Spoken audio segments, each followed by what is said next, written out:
What's up, everyone? Welcome to Building Tomorrow, the bones of a sustainable city. I am Daksh, and I'm currently studying civil engineering. Growing up, I spent a lot of time volunteering on my dad's construction site, which completely changed how I look at the physical structures around us.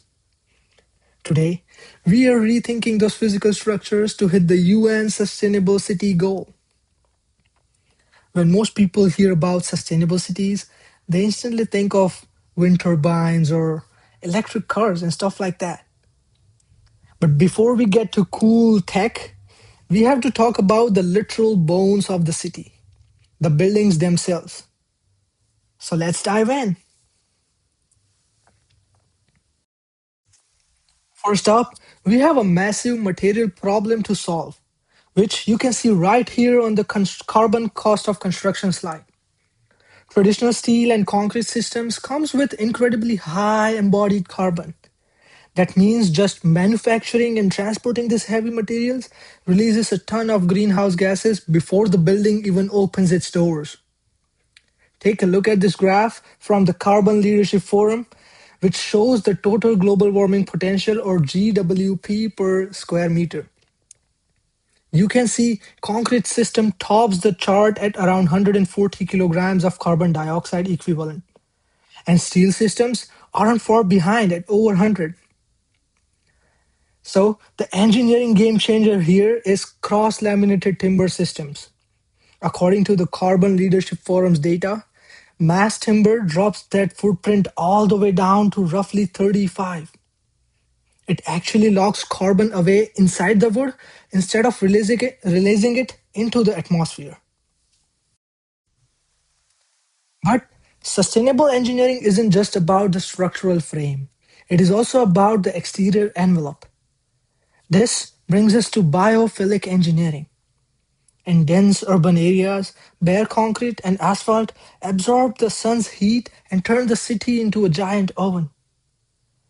But according to the data from US Environmental Protection Agency, installing green roofs can actually lower roof temperatures by up to 56 degrees Fahrenheit. And it gets better. Research from University of Plymouth shows that living walls provide a natural layer of insulation that can reduce a building's heat loss by over 30%.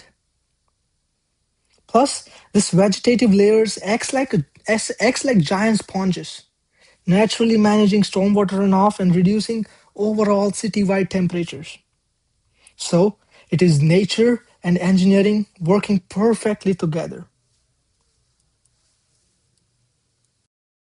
To prove this isn't just science fiction, let's look at the Bullitt Center in Seattle, which is also known as the greenest commercial building in the world.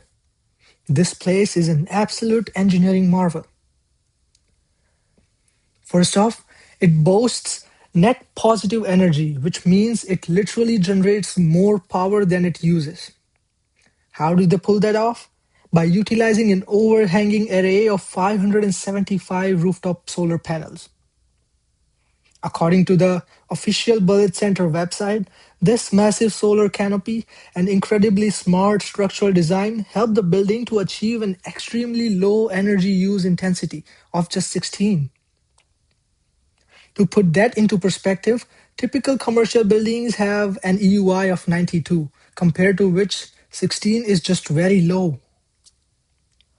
This structure is setting an entirely new standard for what civil engineers can achieve when we prioritize energy efficiency. Now, going inside, you can see the gorgeous Type 4 mass timber structure. According to the official Bullitt Center website, this specific timber frame will sequester 545 metric tons of carbon for the whole life of the building. To ensure it lasts for generations, engineers design specialized steel connections between the main girders, the beams, and the timber columns. These connections prevent the building from shrinking or settling over time.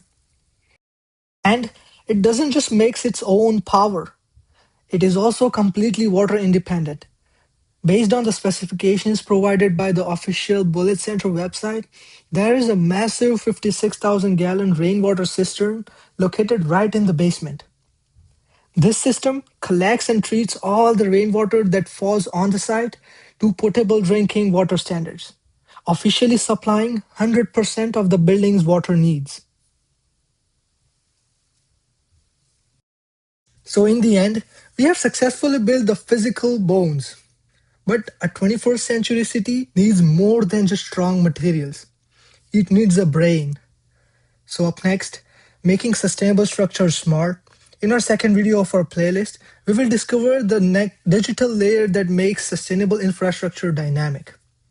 We are going to explore how these resilient structures are equipped with real-time energy-saving technologies.